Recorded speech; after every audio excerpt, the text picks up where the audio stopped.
마음으로 사무엘상 4장 12절의 말씀 합독해 보도록 하겠습니다.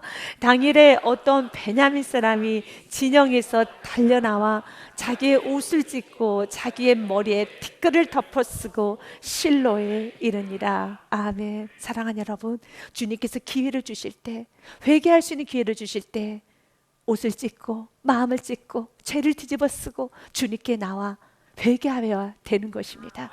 여러분, 언제까지 회개의 기회가 주어지는 건 아닙니다. 주님께서 은혜 부어주실 때, 회개할 수 있는 그 은혜가 부어질 때, 사랑하는 여러분, 주님께 돌아오시길 바라겠습니다. 여러분의 인생 가운데 언제나 시작점이 있어야 되는 겁니다. 무야무야 넘어가거나 무야무야 덮을 수 있는 문제가 아니라는 겁니다. 주님과의 관계가 어그러졌습니까? 그렇다면 이 관계를 풀어야 되는 것입니다. 엘리 제사장의 집안에 하나님께서는 그 집안에 심판을 선포하였습니다. 그러나 그 가정은 그 문제를 해결하지 않습니다. 그냥 넘어가려고 합니다. 덮으려고 합니다. 어떻게 되겠지라고 합니다. 어떻게 되겠지가 되는 것이 아니라, 사랑하는 여러분, 문제가 있으면 그 문제를 적극적으로 주님 앞에 가지고 나와서, 주님, 이 문제가 해결되기 원합니다.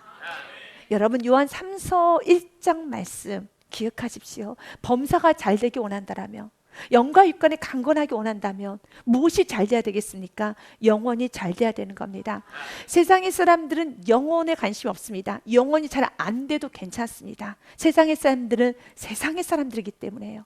영의 사람이 아니기 때문에 괜찮습니다. 그들은 아무런 상관이 없습니다. 그러나 영의 사람은, 그리스도인이라면, 여러분이 여호와를 경외하는 가정이라면, 여러분들이 영적인 사람이라면 반드시 영혼의 문제가 잘 돼야 되는 겁니다. 이 문제가 틀어지고서는 어떤 순간에도 여러분의 인생이 풀리지는 않습니다. 우리가 이 말씀을 복음적으로 조금 더 해석을 해본다면, 예수께서 이 땅에 오셨었을 때 왜 예수님께서 인간의 몸을 입고 오셨겠습니까? 왜 예수님께 십자가에서 죽으셔야만 했었을까요? 왜 예수님께서는 그렇게 십자가에서 죽으시며, 여러분, 그 모든 인간으로부터 받을 수 있는 모든 수치와 모욕을 다 당하셨을까요? 방법이 그거밖에 없다는 겁니다. 죄사함을 받을 수 있는 방법은 피 흘림밖에 없습니다. 다른 어떤 길로도 인간의 죄는 사해지지 않습니다. 예수의 이름을 부르셔야 되는 겁니다. 그 외에는 되지가 않습니다. 그 외의 방법이 있었더라면, 전능하신 하나님께서, 천지 만물과 온 우주를 만드신 그분께서 인간의 목으로 한 아기의 모습으로 태어나셔서 인간에게 온갖 수치와 모욕과, 그리고 바리새인과 사두개인과 유대인들로부터 그 많은 영적인 치열한 전쟁을 하면서 여러분 십자가에 오르셨을까요? 그분은 12군데가 되는 모든 천사를 호령할 수 있는 분이십니다. 그러나 이 죄 문제를 해결하기 위해서는 피 흘림이 없이는 죄 문제를 해결할 수 없기 때문에 예수 그리스도 외에는 죄 문제가 해결되지 않습니다. 주님께서는 오늘 귀한 이스라엘 백성들에게, 엘리 제사장의 가정에게, 이 문제는 도덕으로 풀 수 있는 문제가 아니에요. 윤리로 풀 수 있는 문제가 아니라는 겁니다. 이 문제는 다시 한번 언약궤가 언약궤 위치로 가야 되는 겁니다. 언약궤 상징이 무엇입니까? 하나님의 임재, 진리의 말씀인 것입니다. 다시 한번 말씀의 기준이 말씀으로 돌아가지 아니하면 하나님은 역사하지 않습니다. 오늘 이 말씀이 여러분들, 저와 여러분 우리 모두에게 두 귀가 울려서 깨달아지기 원합니다. 이들은 굉장히 많이 착각했습니다. 어떻게 착각했는가? 문제가 있으면 언약궤만 가지고 오면 된다고 된다고 생각했습니다. 그러나 언약궤만 가지고 온다고 되는 게 아닙니다. 어떤 예배 형태만 갖추고 겉모습만 갖추는 것이 아니라 우리의 속마음이 바뀌어져야 되는 겁니다. 속마음의 회개가 일어나야 되는 겁니다. 여러분, 블레셋과 이스라엘의 전쟁이 일어났습니다. 아벡 전쟁이라고 합니다. 그런데 이스라엘 백성들이 참패를 했습니다. 몇 명이 죽었느냐면 4,000명이 죽었습니다. 이것이 사무엘상 4장 2절 말씀에 기록이 되어 있습니다. 블레셋 사람들이 이스라엘에 대하여 전열을 벌이니라. 그 둘이 싸우다가 이스라엘이 블레셋 사람들 앞에서 패하여 그들에게 전쟁에서 죽임을 당한 군사가 4,000명 가량이라 패전을 당했습니다. 그래서 그들은, 여러분, 3절 말씀에 보니 장로들이 회의를 합니다. 우리가 이렇게 실패한 이유는, 우리가 이렇게 패전한 이유는 언약궤가 없어서 그러구나. 언약궤를 가져오면 되겠다라고 하면서 언약궤를 가져오라고 말을 합니다. 이것이 그들이 생각하는 솔루션, 해결책인 줄 알았습니다. 그런데 우리는 말씀합니다. 이건 해결책이 아닙니다. 언약궤만 가지고 온다고 되는 게 아닙니다. 언약궤 상징이 무엇입니까? 하나님의 임재, 언약궤 상징은 말씀이다. 너가 그 말씀을 말씀으로 두지 않는 한 주님은 그 언약궤를 내동댕이 치십니다. 언약궤마저 빼앗기게 만드십니다. 주님은 우리가 오늘 이 예배자의 자세로 주님 앞에 엎드려 예배하기 원합니다. 주님께서 나에게 하는 말씀을 들으셔야 되는 겁니다. 주님이 지금 나에게 뭘 요구하시고 어떤 분의 관여가 있으시고 어떤 분을 회개하기 원하는가를 명확하게 회개하고 명확하게 관여를 받고 그 문제가 해결되지 않으면 여러분 아니란 생각을 하면 안 돼요. 하나님을 만으로 여기면 안 되는 겁니다. 하나님을 감히 속이려고 해서도 안 되는 것입니다. 그분은 속임을 받을 수도 없고 우리는 그분을 속일 수 없습니다. 이것을 또 다른 부분으로 해석을 해본다라면 우리의 겉모습이 부족해도 우리의 속만, 우리의 인너 마인드, 우리의 내면만 주님께 가까이 가면 세상 사람들은 겉모습을 보고 아 그가 성령 충만한 사람, 아 그는 갖춰진 사람, 그는 인격이 있는 사람, 아 그는 젠틀맨이라고 말을 하지만 주님은 우리의 여러분 인너 마인드, 우리의 중심을 보시기 때문에 우리 겉모습은 아직 초라하고 겉모습은 자충우돌하고 겉모습은 굉장히 촌스럽고 겉모습은 거룩한 모습과 경건의 모습이 온전히 드러나지 않는 경건의 생활이 좀 부족하다 할지라도 내가 주님의 뜻대로 살겠노라는 결단이 있다면 주님은 그 영혼을 받으세요. 형식이 먼저가 아닙니다. 그래서 이 말씀이 얼마나 주님 앞에서 살려고 하는 사람들은 희망이 되고 소망이 됩니다. 여러분 주님께서 너 하는 거 보고 너가 이젠 경건의 생활과 이 모든 걸 하는 거 보고 내가 축복해 줄게 라고 하는 것이 아니라 정말 주님께 돌아서 주님 제가 잘못했습니다. 주님 사랑합니다. 좁은 길 가겠습니다. 내가 믿음을 살겠습니다. 이제 나는 짓고 예수 그리스도가 살아가는 삶을 살아보겠습니다 라고 여러분이 결단을 하면은 주님께서는요 살아갈 수 있는 힘을 부여해 주신다는 것입니다. 오늘 그들은 언약궤만 가져오면 되는 줄 알았어요. 그런데 하나님은 오히려 그 언약궤를 사용해서 이스라엘 백성들을 굉장히 질책하십니다. 알 수 있도록 언약궤의 겉모습만 갖춰진다고 나를 움직일 수 있는 것이 아니다라고 하나님은 말씀하십니다. 이 말씀은 우리가 들어야 되는 겁니다. 모든 말씀에서 이스라엘 백성들의 전쟁, 블레셋과의 전쟁은 이미 과거에 끝난 역사의 한 사건이죠. 그러는 역사의 한 사건을 성경에 기록해 놓았다면 우리의 삶 속에서 메시지를 들으셔야 되는 것입니다. 나의 겉모습만 갖추려고 하는 것이 아니라 우리의 가정에 있는 척, 여러분 예수 믿는 척, 청년 충만한 척, 뭐가 되는 척만 겉모습만 갖추는 것이 아니라 우리의 속이 썩어 있으면 안 되는 겁니다. 그 썩은 속을 도려내야 되는 것이고 그 썩은 속을 빛으로 비춰야 되는 것입니다. 오늘 그들은 장로님들은 생각을 합니다. 백성이 진영으로 돌아오매 이스라엘 장로들이 이르되 여호와께서 어찌하여 우리에게 오늘 블레셋 사람들 앞에 도대체 왜 패하게 하셨는고 여호와의 언약궤를 실로에서 우리에게로 가져다가 우리 중에 있게 하여 그것으로 우리를 우리 원수들의 손에서 구원하게 하자 하니 홈리와 비나스가 언약궤를 가지고 옵니다. 4절 말씀해 보니 이에 백성이 실로의 사람을 보내어 그룹 사이에 계신 만군의 여호와의 언약궤를 거기서 가져왔고 아멘. 언약궤는 만군의 여호와의 언약궤입니다. 오늘 이 말씀도 누구의 말씀입니까? 하나님의 말씀입니다. 여러분 오늘 이 예배를 누구에게 드리고 있습니까? 하나님께 올려드리고 있습니다. 그때 주님은 다시 반문합니다. 정말 이 말씀을 하나님의 말씀을 너는 듣고 있느냐? 오늘 이 예배가 하나님께 드려진 예배를 드리고 있느냐? 그래서 여기서 달라지는 겁니다. 누구나 언약궤를 붙든다고 해서 능력이 나타나는 거 아닙니다. 이스라엘 백성들에게는 엘리 제사장 집안에는 홈리와 비네스에게는 아무리 언약궤를 또 붙잡고 또 붙잡는다 할지라도 주님은 마치 비웃듯이 언약궤의 아무런 효과가 이 언약궤의 아무런 능력이 나타나지 않게 합니다. 그러나 내가 예배를 제대로 드리면 예배 능력이 있습니다. 말씀을 제대로 들으면 말씀은 하나님의 말씀이기 때문에 능력이 있습니다. 오늘 성경 분명히 기록되어 있습니다. 언약궤가 누구의 언약궤입니까? 여호와의 언약궤입니다.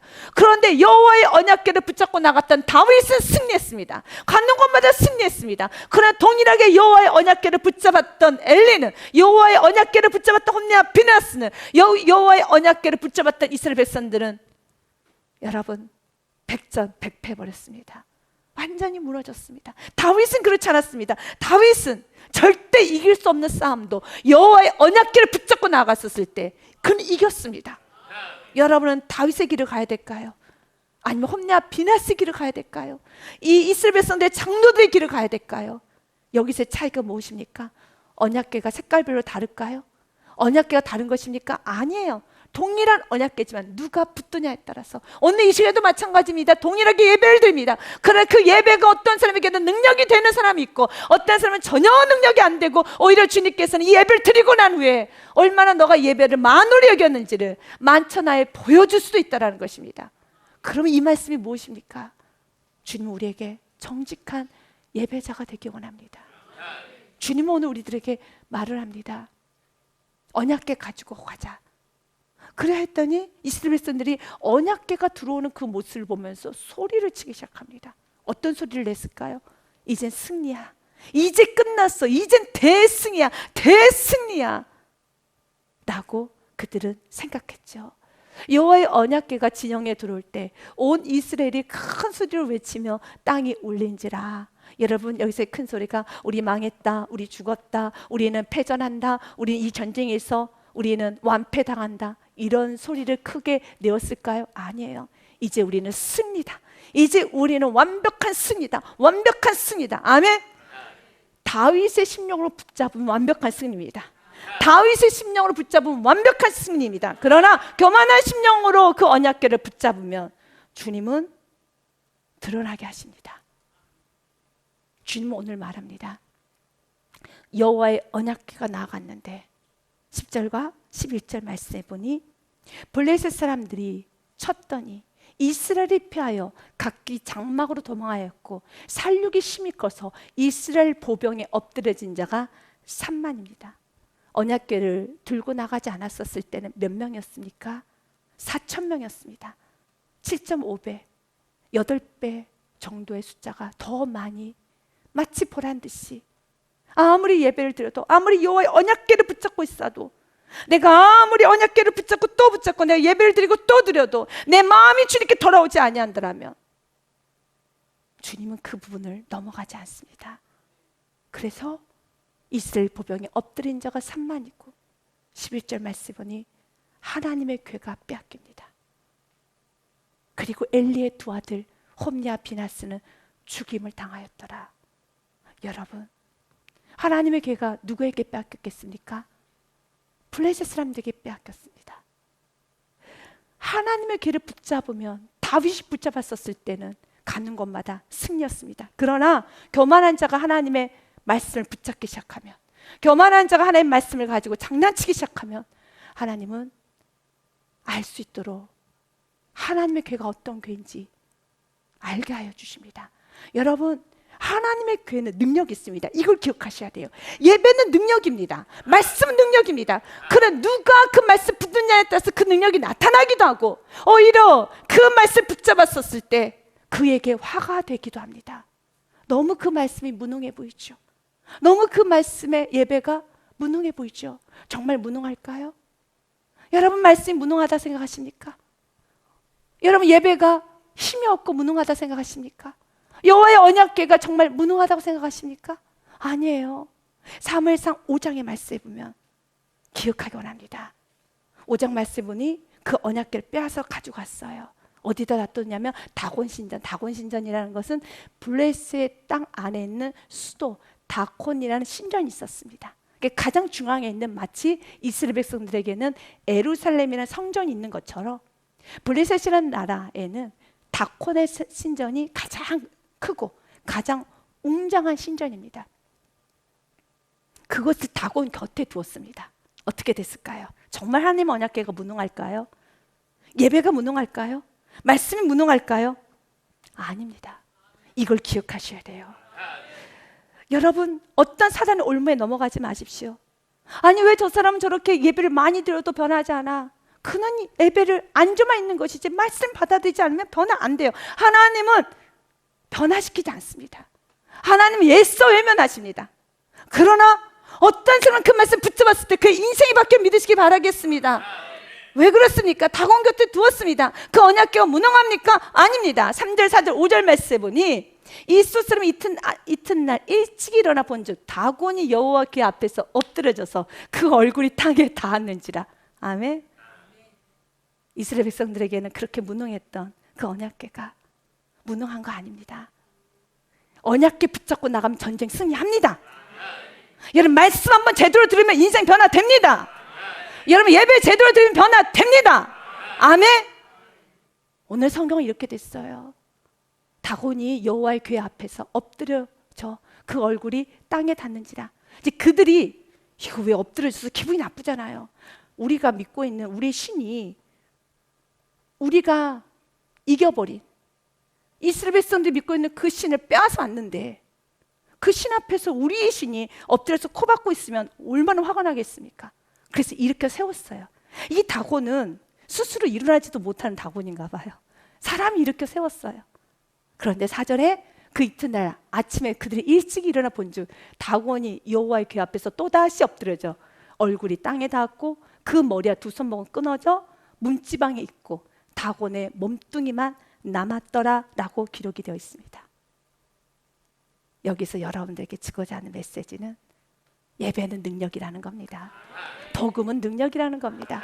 말씀은 능력이라는 겁니다. 여러분들이 때로는 말씀을 아무리 들어도 예배를 아무리 드려도 왜 변화되지 않을까? 그런 생각 가운데 여러분이 예배에 대해서 가볍게 여기고 말씀에 대해서 가볍게 여기서는 안 되는 것입니다. 여러분의 삶을 되돌아보십시오. 여러분의 인생을 되돌아보십시오. 여러분의 가정을 되돌아보십시오.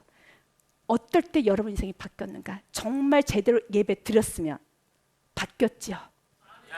여러분이 제대로 주님 앞에 회개했으면 심령의 감사 기쁨이 회복되었죠. 여러분이 진짜 회개했으면 진짜 말씀 붙잡았으면 내 안에 있는 두려움, 무서움, 낙심, 절망 사라졌던 경험이 있으십니까? 맞습니다. 중요한 건 내가 붙잡아야 되는 겁니다. 무서운 두려움과 무서운 걱정, 근심과 낙심과 그리고 복잡하고 어수선한 마음 가운데 예배 드렸어요. 그런데 내가 주님 살려주세요. 가장 겸손한 심령으로 은혜 베풀어 주옵소서 하고 마음의 문을 활짝 열고 말씀 들었을 때 내 안에 있었던 모든 답답했던 마음과 모든 걱정, 근심과 두려움과 우울했던 마음이 싹 사라지고 기쁨과 감사, 평안이 여러분을 사로잡았던 경험을 하셨습니까? 그러나 또 반대로 여러분 내가 예배를 드려도 온전히 회복되지 못했던 시간도 있었죠. 한번 돌아보세요. 그때는 왜 그랬었는가? 여러분의 마음 상태는 어떠했었는가? 여러분의 마음 상태는 어떠했었는가? 하나님의 궤가, 말씀이, 예배가 힘이 없고 능력이 없는 게 아니에요. 무엇이 문제입니까? 바로 나의 마음이라는 겁니다. 내가 하나님을 섬기기 시작했을 때, 예배를 예배답게 드리기 시작했을 때 예배 횟수와 상관없이 사랑하는 여러분 회복이 됩니다. 다큰 신전에 들어갔어요. 하나님 보란 듯이 블레셋에 있는 블레셋 사람들이 믿고 숭배하고 우상처럼 섬기고 있는 그 다콘을 어떻게 합니까? 얼굴, 댕그랑, 머리, 두 손목 끊어버립니다. 아멘? 다 끊어버리십니다. 그리고 하나님은 그 신이 얼마나 무력한 신인지 보여주고 있습니다. 오늘 언약궤도 빼앗겨버렸고 그리고 홈냐 비나스도 죽었습니다. 이스라엘 백성들은 3만 명이 죽었습니다. 그 모든 소식을 들고 한 병사가 베냐민 사람이 엘리에게 찾아옵니다. 당일에 어떤 베냐민 사람이 진영에서 달려나와 자기의 옷을 찢고 자기의 머리에 티끌을 덮어쓰고 실로에 이르니라. 오늘 성경은 자기 옷을 찢었다고 됐습니다. 이제 우리는 무엇을 찢어야 될까요? 우리의 마음을 찢어야 되는 겁니다. 주님 오늘 우리 이렇게 말합니다. 요에서 2장 13절과 14절 말씀에 보니 너희는 옷을 찢지 말고 무엇을 찢으라? 마음을 찢고 너희 하나님 여호와께로 돌아올지어다. 그는 은혜로우시고 자비로우시고 노하기를 더디하시며 인애가 크사 뜻을 돌이켜 재앙을 내리지 아니하시니. 우리 주님은 재앙을 내리지 않습니다. 항상 축복만 하십니다. 축복만 하십니다. 그러나 그 축복이 축복되기 위해서는 뭘 찢어야 될까요? 우리 외적인 모습에 옷만 찢는 것이 아니라 우리 마음이 찢어져야 되겠죠. 주님의 이 찢는 마음도 주님 은혜를 부어주셔야 되는 겁니다. 은혜는 주님이 주셔야지만 받을 수 있어요. 여러분도 전도를 하고 영혼을 변화시키기 위해서 얼마나 노력을 해보셨습니까? 되던가요? 안 돼요. 인간의 마음은 힘과 노력으로 되는 게 아닙니다. 주님께서 은혜 부어주셔야 되는 겁니다. 주님 그 영혼을 구원하여 주시고 그 영혼을 매만져 주시옵소서 라고 은혜를 사모하는데, 우리 모두가 그 일을 위해서 다시 한번 주님 앞에 겸손하게 겸허하게 나아가서 주님께 엎드리기 시작할 때 주님은 은혜를 베풀어 주십니다. 14절 말씀도요, 주께서 혹시 마음과 뜻을 돌이키시고, 여기서 혹시라는 것은 하나님의 주권을 그대로 인정하는 고백이에요. 주님 은혜 주시옵소서. 은혜 내가 구했는데, 내가 은혜 달라고 구했는데 당신 나에게 안 주면 안 되죠. 그런 태도는 안 되는 것입니다. 은혜를 주시는 분은 주님이세요. 기도응답을 내리시는 분도 주님이세요. 그래서 우리는 주님의 때를 기다리는 겁니다. In His time. 그분의 시간대, 그분의 주권을 우리는 내어드리는 겁니다. 당신께서 마음과 뜻을 돌이키시면 나는 너무 좋겠습니다. 그 마음과 뜻을 돌이키시기까지 우리는 무엇해야 되겠습니까? 겸손히 우리는 예배하고 은혜를 사모하며 은혜를 구하며 나아가야 되는 것입니다. 주께서 혹시 마음과 뜻을 돌이키시고 그 뒤에 복을 내리사 너희 하나님 여호와께 소제와 전제를 드리게 하지 아니하실지는 누가 알겠느냐? 그 누구도 모릅니다. 그래서 우리가 해야 되는 것은 오늘도 겸손히 예배하는 것입니다. 옷을 찢고 자기 머리에 티끌을 덮고 실로에 이릅니다. 실로는 엘리 제사장이 머물렀던 곳입니다. 그가 이를 때 엘리가 길 옆 자기 의자에 앉아 기다리며 그의 마음이 하나님의 괴로 말미암아 떨릴 즈음이라. 그 사람이 성읍에 들어오며 알림에 온 성읍이 부르짖는지라. 그때 엘리가 그 부르짖는 소리를 듣고 이르되 이 떠드는 소리가 어찌 됨이냐? 그 사람이 빨리 가서 엘리에게 말하니 라고 하면서 이제 말하기 시작하는 것입니다. 그러나 14절 말씀을 통하여, 여러분 13절 말씀을 통하여 하나 우리가 알 수 있는 말씀이지요. 엘리는 이미 마음 안에 언약궤에 관한 마음이 떨려 있었다는 겁니다. 그는 하나님께서 은혜를 보여줬어요. 마음이 편하지 않습니다. 마음이 편하지 않습니다. 언약궤까지 내보냈으면은 얘는 당연히 승리할 것이라 생각하고 승리를 기대하고 있는 것이 아니라 떨고 있었습니다. 내 영혼이 떨고 있습니다. 지금 내 영혼이 떨고 있습니다. 마음의 평안을 잃어버렸습니다. 기쁨을 잃어버렸습니다. 그렇다면 해결을 해야 되는 겁니다. 이 문제는 해결해야 되는 것입니다. 그러니까 엘리는 마음을 떨고 있었어요. 겉으로는 이스라엘 백성들은 소리를 치고 그리고 승리를 외쳤지만 엘리는 아닐 수도 있겠다라는 그의 마음에 깊은 마음이 있었죠. 그래서 그가 그 소식을 들었을 때, 언약궤라는 소식을 들었었을 때, 성경 분명히 말합니다. 홈리와 비나스가 죽었다는 소식을 들었었을 때 엘리가 목이 부러져 죽은 게 아니라 언약궤가 빼앗겼다는 소리를 듣고 목이 부러져 죽습니다. 이것은 엘리는 그 마음 가운데 홈리와 비나스도 아니고 세상도 아니고 그 어떤 것도 아니고 하나님을 사랑하는 마음이 있었어요.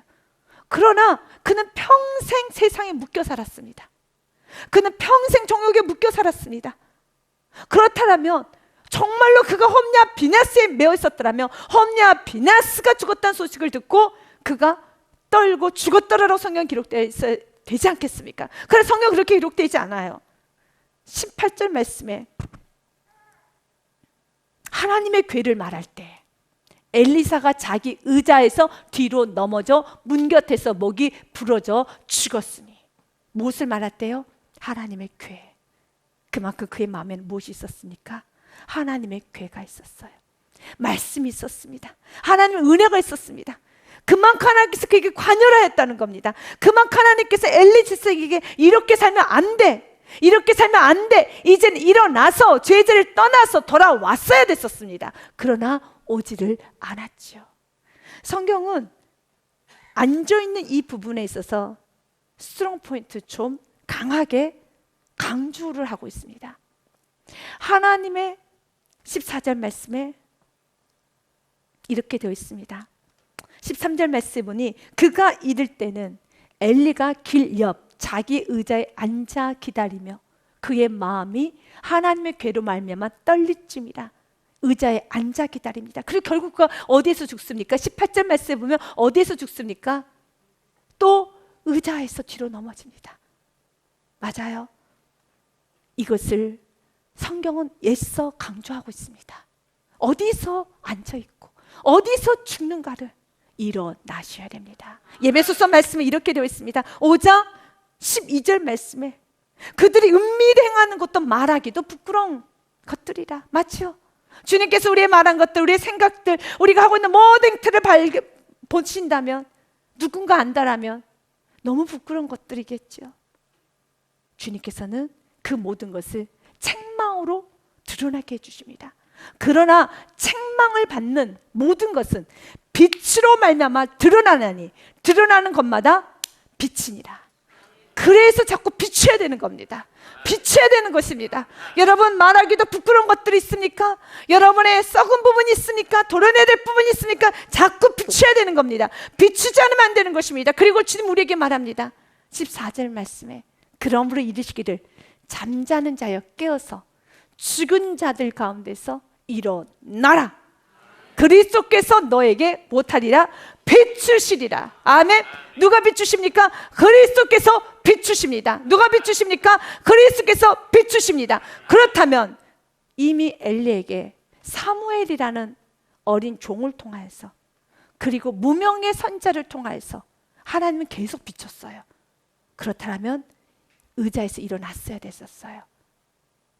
그러나 그는 끝까지 일어나지 않죠. 끝까지 일어나지 않고 무엇만? 계속 불편한 마음만. 이 떨린다는 건 불편한 정도는 아니고요.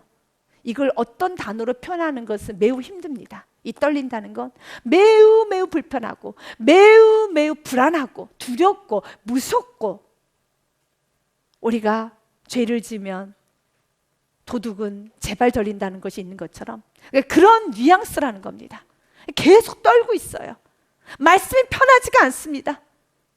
이미 그는 말씀을 다 들었습니다. 사무엘 선지자를 통해서, 어린 사무엘을 통해서 들었어요. 그는 무명의 선지자를 통해서 들었습니다. 하나님의 책망의 소리를 들었습니다.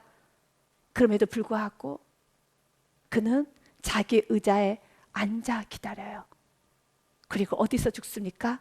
18절 말씀에 보니 자기의 의자에 앉아서 죽습니다. 일어나야 되는 겁니다.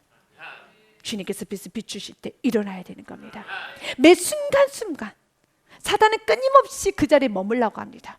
사단은 끊임없이 그 자리에 머물러서 사단은 죽이고 파괴시키고 멸망시키는 자입니다.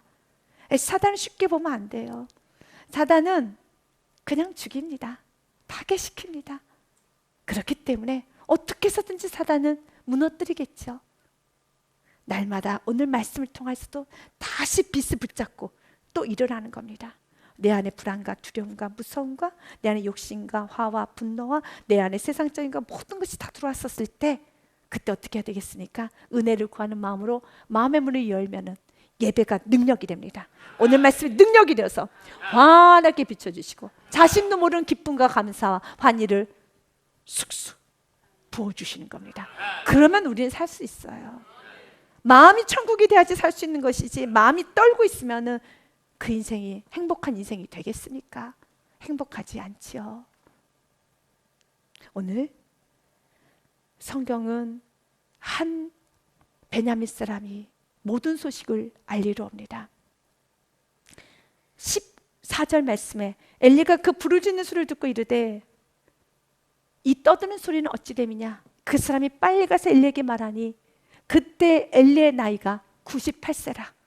그의 눈이 어두워서 보지 못하더라. 나이가 참 많죠. 주님은 그만큼 기다리셨어요. 오래 참으셨어요. 자비하셨습니다. 그러나 언젠가는 끝이 나요. 주님의 오래 참과 자비하심을 멸시하는 것이 아니라 돌아와야 되는 것입니다. 호세아서 6장 1절 말씀에도 이렇게 되어 있습니다. 오라 우리가 여호와께로 돌아가자. 여호와께서 우리를 찢으셨으나 도로 낫게 하실 것이요 우리를 치셨으나 싸매어 주실 것임이라. 아멘. 여호와서 에스겔서 18장의 말씀도 이렇게 되어 있습니다. 너희는 너희가 범한 모든 죄악을 버리고 마음과 영을 새롭게 할지어다. 이스라엘 족속아 너희가 어찌하여 죽고자 하느냐. 아니 마음에 좀 죄 좀 범한다고 이게 죽을 일인가? 실질적으로 그 죄를 행한 것도 아니고 마음만. 근데 성경은 우리의 행동보다 더 중요시 여기는 건 마음입니다. 우리의 마음을 주님께 돌아오지 아니하면 우리의 영혼은 죽어갑니다. 32절 말씀에도요. 주 여호와의 말씀이니라. 죽을 자가 죽는 것도 내가 기뻐하지 아니하노니 너희는 스스로 돌이키고 살지니라. 창세기부터 계시록까지 끊임없는 반복적인 말씀은 여호와께로 돌아오라. 돌이키라. 또한 예수님도 회개하라. 천국에 가까웠느니라. 마지막까지 회개할지어다. 교회들에게 보낸 7교회에 보낸 편지에도 끊임없이 말씀에 무엇이 기록되어 있습니까? 회개하라. 회개하라. 열심을 내어 회개하라. 열심을 내어 회개하라. 이럴 때 이것을 잘못 해석한다라면 이단들의 해석들처럼 잘못 해석한다라면 우리는 천국가는 그날까지 회개를 해야 하지만 구원의 불완전성 때문에 회개를 하라는 것인가? 그것은 아닙니다. 구원의 불완전성 때문에 회개를 하라는 것이 아니라 회개하고 해서 이제 천국 문에 이르는 것이 아니라 구원 받았기 때문에 예수님께서는 이미 목욕한 자가 발을 씻는 겁니다. 목욕도 하지 않고 발을 씻을 수는 없습니다. 목욕은 먼저 하셔야 되는 겁니다. 예수를 나의 구원자로 영접부터 하셔야 돼요.